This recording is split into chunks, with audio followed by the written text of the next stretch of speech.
Women, Jung explains why love does not heal loneliness. In this video, we explore in a deep and intimate way why love, no matter how intense, has no power to heal the loneliness that lives within every woman. Inspired by the teachings of Carl Jung and the reflections of Simone de Beauvoir, we dive into the silent pain of inner disconnection and the emptiness many women carry, even when surrounded by people or in relationships. The narrative shows that loneliness is not a flaw or weakness, but a mirror that reveals the need for reconciliation with one's own essence. Through an approach that combines philosophy, psychology, and neuroscience, we understand how the mind records loneliness, how the brain reacts to the absence of authentic bonds, and how it is possible to transform this suffering into strength and self-knowledge. The video also offers a powerful emotional turning point, showing that pain can become a guide, and that loneliness, far from being an enemy, is the doorway to developing authenticity, courage, and self-esteem. It then presents practical steps to apply this transformation in daily life, recognizing and embracing emotions, creating rituals of self-care, strengthening genuine bonds, and awakening love for oneself. In the end, the viewer is invited to continue the journey of self-discovery, to build more conscious relationships, and to transform loneliness into an ally, uncovering the whole woman who has always existed within. The video closes with an emotional call to join a community of reflection, learning, and female empowerment, setting the stage for future content on emotional freedom and personal growth. Loneliness is not the absence of people around you, but the absence of yourself. C.G. Jung. These words by Jung are not just a clinical observation, they are a direct call to the female heart, especially for those who once believed that love alone had the power to erase the emptiness. How many times have you, as a woman, believed that the answer to your pain would be found in someone's arms? How many nights did you console yourself thinking that when you found the right person, the wound would stop aching? Yet, in the midst of embraces, promises, and even great love stories, loneliness remains like an inner echo that does not fade. This is the first truth we must face. Love can warm, it can inspire, but it does not have the power to heal the absence of oneself. We live in a society that has taught us that female identity is built in the reflection of the other. From an early age, we are taught to seek approval, affection, and recognition. Simone de Beauvoir, writing about the condition of women, said we were educated to be the other, defined by our relationship to men, as if we were not enough on our own. This silent, invisible teaching has passed through generations, turning into an invisible prison. The woman who seeks in love the solution to her loneliness is, in truth, searching in someone else for what she should discover within her own soul. Authenticity, courage, resilience, freedom. These are not just beautiful words, they are the doors Jung invites us to walk through when we speak about loneliness. Because this is not about denying love, but about understanding that no relationship, no matter how intense, can replace reconciliation with one's own essence. To love someone without first loving yourself is like building a house on unstable ground. The walls may rise, but sooner or later, they will collapse. How many women live in long relationships, sleep next to someone every night, and still carry within them a barren desert? Female loneliness is not measured by the absence of company, but by inner disconnection.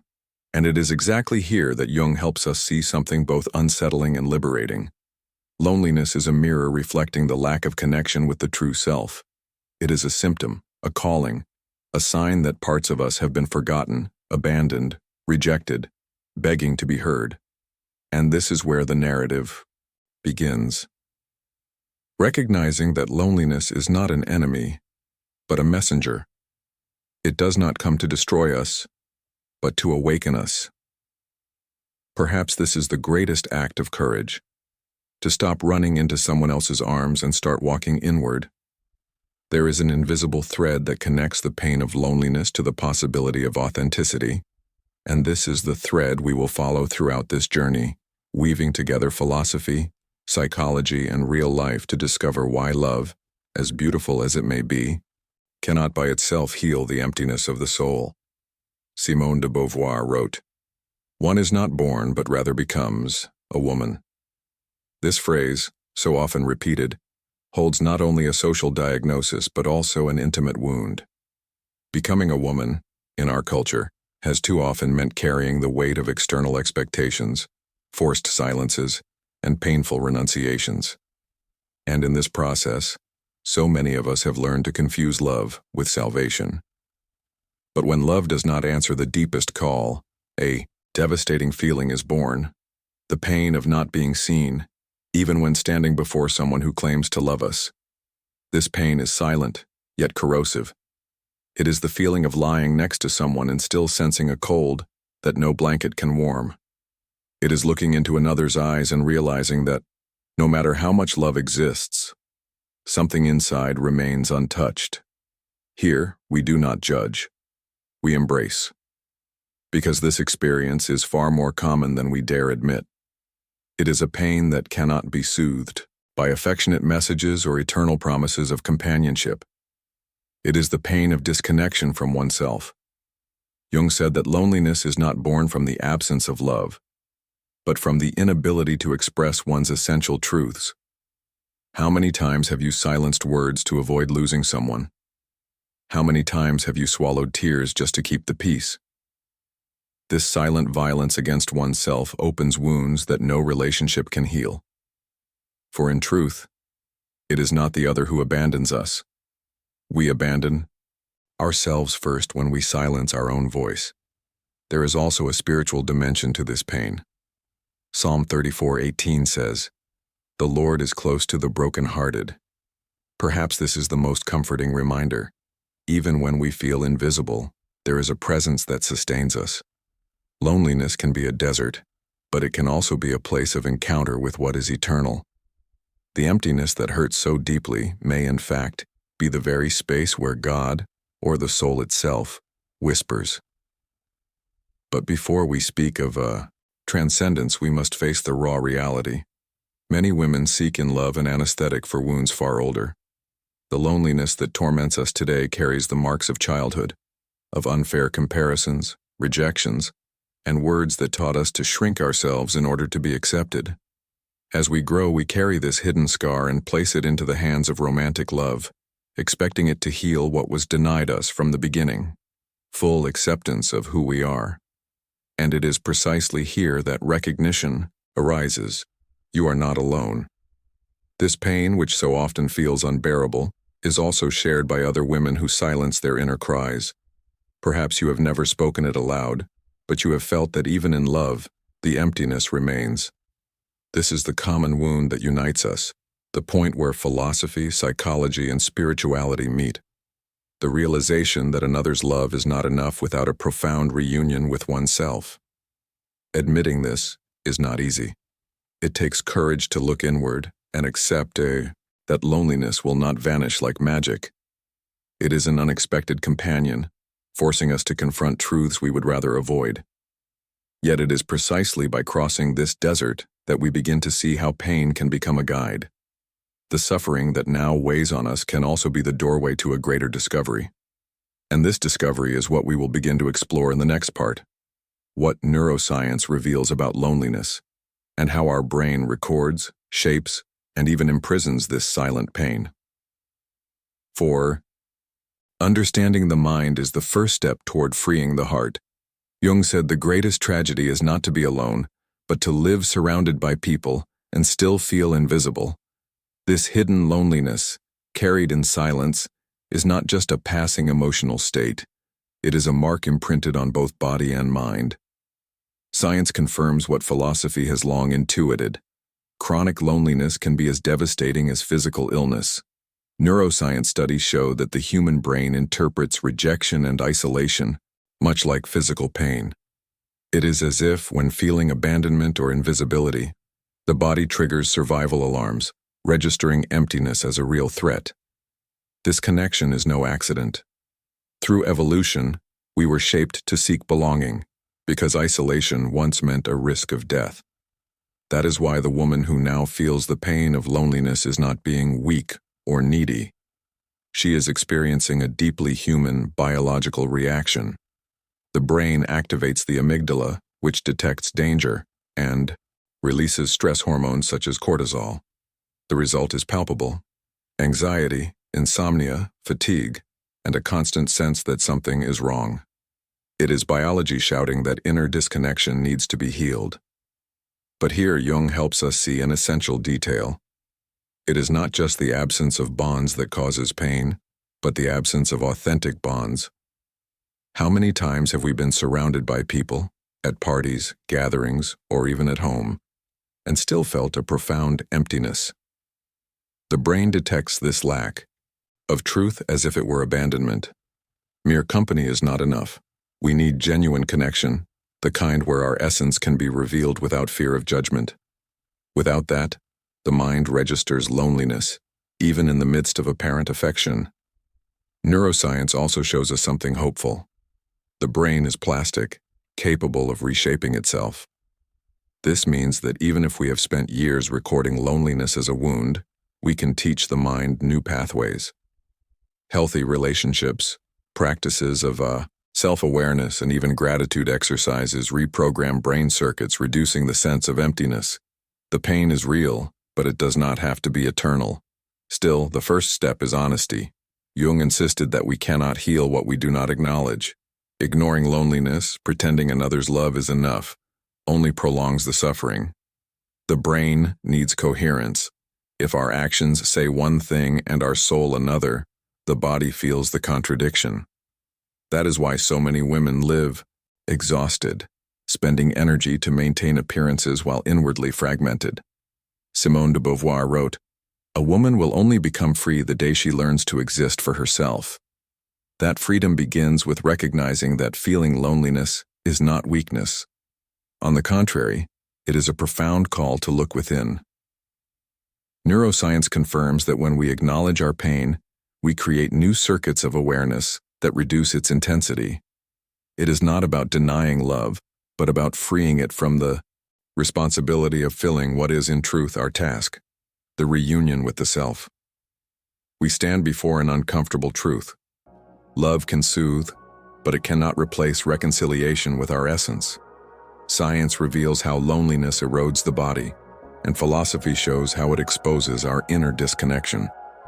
Now we must take the next step, to discover that pain, as cruel as it may seem, is not only destruction, it can also be the beginning of transformation. And this is the turning point we will explore next. How hope can be born from suffering, and how loneliness, instead of imprisoning us, can become the key to the most authentic strength a woman can find. Jung said, "We do not become enlightened by imagining figures of light, but by making the darkness conscious." It is here that loneliness, once seen only as an abyss, reveals itself as a secret passage. Pain, once felt as a useless burden, can become the flame that awakens a new awareness. Perhaps this is the most powerful shift. 2. Understand that what hurts can also teach, that the loneliness that frightens us is at the same time the guardian of a hidden treasure. How many times have you believed you were broken, when in truth you were being shaped? Life has strange ways of guiding us. The broken heart, the absence of those we love, the silence of long nights. All of these moments may seem like defeats, but Jung reminds us they are symbols of something greater. They call us to individuation, this profound process of becoming whole, of reconciling with every piece of our soul, even the parts we would rather deny. Here is where hope is born. Not a naive hope built on empty promises, but a hope that sprouts from barren ground. It is like a flower insisting on blooming through asphalt. The suffering does not vanish, but it transforms into strength, into roots, into wisdom. It is the same pattern we see in countless stories of resilience. Women who, after facing betrayal, abandonment, loss, or rejection, discovered that pain had made them stronger. Not because they stopped feeling, but because they learned to transform suffering into growth. There is an ancient metaphor that helps us understand. Gold is only purified in fire. In the same way, it is in the heat of loneliness that the feminine soul can reveal its purity and authenticity. No relationship, no matter how deep, can replace this refining process. It only happens when a woman decides, with courage, to look within and allow pain to also be her teacher. The Apostle Paul wrote in Romans 5:3-4, "Tribulation produces perseverance, perseverance, character, and character, hope." This passage resonates deeply in the heart of anyone who has felt crushed by loneliness, for it is precisely in tribulation that resilience and faith are born. This is not about romanticizing suffering, but about recognizing that it can open paths that were once invisible. And here lies the great shift, realizing that loneliness is not merely absence, but opportunity. It is an invitation to build a fuller, truer life. It is the space where we can reconnect with what we have forgotten about ourselves. Every tear, every silence, every night you thought you were lost can become the cornerstone of a new inner foundation. This is the moment to begin asking, what is loneliness trying to show me? What dormant strength within me is it trying to awaken? Because when pain stops being an enemy and becomes a guide, the possibility of a new path is born. And it is precisely this path that we will explore in the next part. Practices, choices, and inspirations that turn theory into real life. From here on, we will not only speak of hope, but of concrete steps to live the freedom of being whole, without depending on love to heal loneliness. When Jung spoke of loneliness, he did not describe it as a simple lack of people, but as the reflection of our own absence in our lives. How many times has a woman, even surrounded by friends, children, family, or a partner, still felt that deep emptiness consuming her in the silence of the night? That emptiness is not the lack of company, but the lack of connection with one's essence, with the voice that exists behind all the masks the world demands she wear. Loneliness in this sense is like a mirror. The more you try to run from it, the more it reflects what you do not want to see. It reveals unhealed wounds, memories hastily buried, desires suffocated in the name of social roles that imprison. It is harsh because this mirror does not lie. It does not pity. It returns with brutal clarity everything that was left aside in the name of another, in the name of appearances, in the name of a love that often served only to avoid facing oneself. But here lies the revelation. Loneliness is not your enemy. It is, in truth, a guardian. It calls your attention to what you most need to see. And that is precisely why so many women, when faced with silence after a divorce, a loss, or a betrayal, feel as though they are plunging into an abyss. In reality, they are not falling. They are being called inward. It is the invitation Jung always pointed to confront the shadow, that hidden side which holds both our pain and our strength.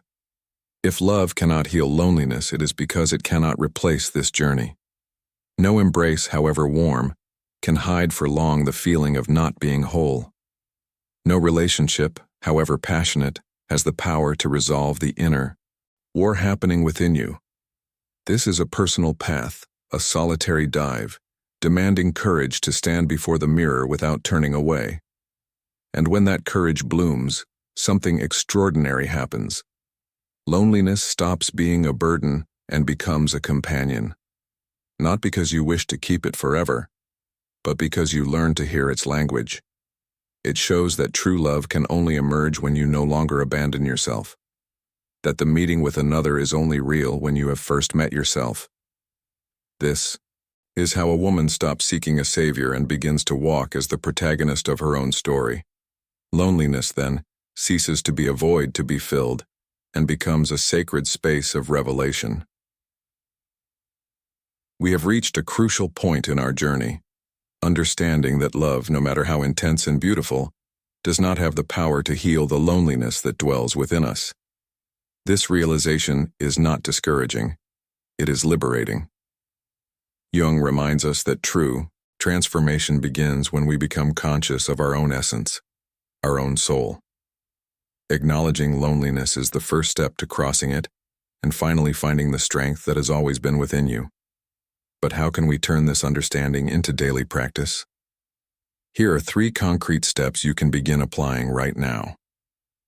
Acknowledge your feelings without guilt. Allow yourself to feel sadness, frustration, or emptiness.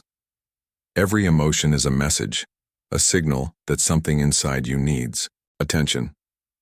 Writing in a journal or meditating for a few minutes each day helps give voice to your inner self. Create small rituals of self-care and presence. Set aside moments to be with yourself, whether walking, reading, reflecting, or simply breathing deeply. These small acts strengthen your connection with yourself and teach you that loneliness does not have to be painful, it can be nurturing.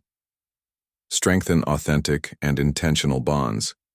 Seek out people who respect your essence, who listen without judgment, and who share genuine moments.